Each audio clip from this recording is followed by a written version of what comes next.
The GPH Peace Implementing Panel Presidential Assistant Assessor Villano para po sa kanyang mensahe.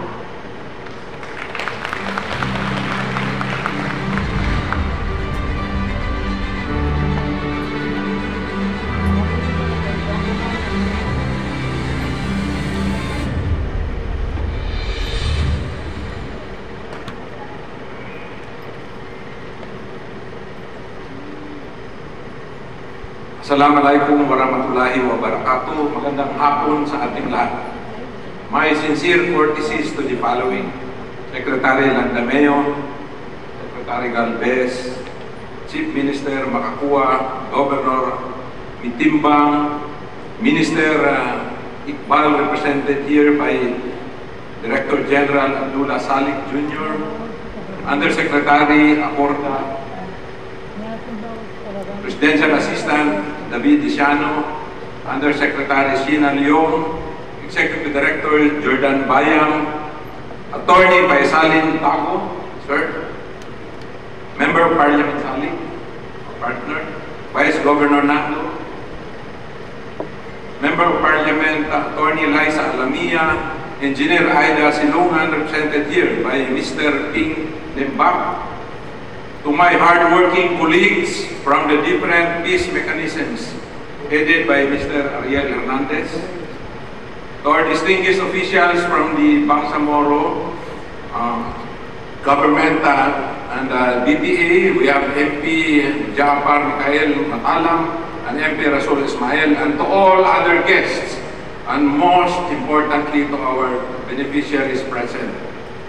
I stand before you today on behalf of the Government of the Philippines Peace Implementing Panel for the Government of the Philippines Moro Islamic Liberation Front peace process, as we witness another meaningful milestone in our shared journey toward lasting peace, development, and genuine transformation in the Bangsamoro.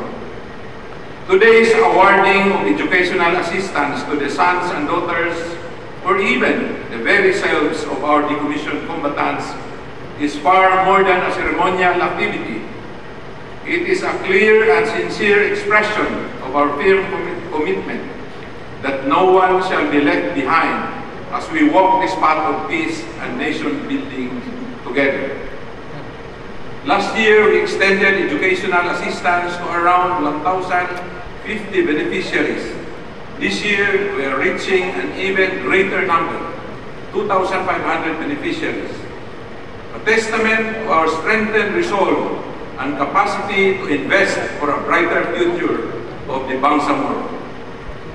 This is exactly the kind of impact envisioned by our partners in the Ministry of Basic, Higher and Technical Education, led by my partner, Minister Iqbal. The goal, as the Ministry has always underscored, is both simple and transformative: to produce at least one professional in every Bangsamoro family.